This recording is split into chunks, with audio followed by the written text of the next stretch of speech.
एक अधूरी प्रेम कहानी। एक बार की बात है, मैं अपने घर से बाज़ार की ओर जा रहा था।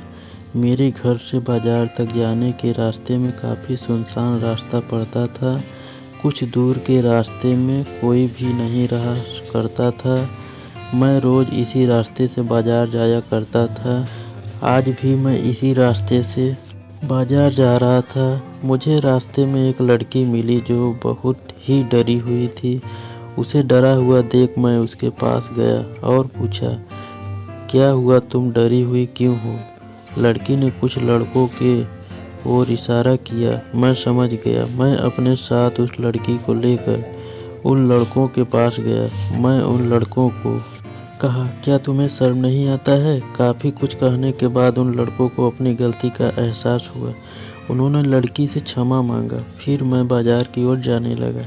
उस लड़की ने मुझे रोका और कहा, मैं यहाँ पर नई हूँ, मुझे रहने के लिए किराए का घर चाहिए। क्या आप मेरी मदद कर सकते हैं? मैंने कहा, ठीक है, मेरे घर में एक कमरा खाली था, आप मेरे घर चलिए। अगर आपको पसंद हो तो आप उसमें रह सकते हैं।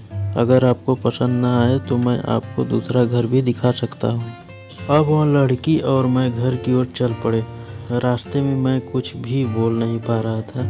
मैं बोलना चाह रहा था लेकिन नहीं बोल पा रहा था। फिर उससे पूछा, आपका नाम क्या है? मैंने कहा, राकेश। और आपका नाम? उसने कहा, सुंदरी। मैंने बोला, काफ़ी अच्छा नाम है। अब तक हम घर पर आ गए थे। सुंदरी ने मेरा घर देखा और वह कमरा भी देखा जिसमें उसे रहना था। सुंदरी को वह कमरा काफ़ी पसंद आया। फिर वह हमारे घर में रहने लगी। मैं उसे जब भी देखता था तो मेरे मन में अजीब सी हलचल होती थी। पता नहीं उसके मन में होती थी भी या नहीं। एक दिन मैं और सुंदरी घूमने जा रहे थे। मैंने सोच लिया था कि आज मैंने सुंदरी को अपने मन की बात कहूँगा। हम अपने घर से बहुत दूर एक सड़क पर थे। हम बाइक से चल रहे थे। मैंने सुंदरी से कहा, मुझे तुमसे एक बात कहनी है। सुंदरी ने कहा, मुझे भी तुमसे कुछ कहना है। मैंने कहा, बोलो। सुंदरी बोली, मैं तुम्हें पसंद करती हूँ और ज़्यादा खुशी के कारण मैं अपने बाइक को संभाल न सका और हमारे बाइक का दुर्घटना हो गया। मैं तो बच गया लेकिन सुंदरी ने अपनी जान को गंवा दी। पर आज भी वो मेरे दिल में सुंदरी बन के जिंदा है। ऐसे ही इंटरेस्टिंग वीडियो के लिए हमारे चैनल को सब्सक्राइब करें।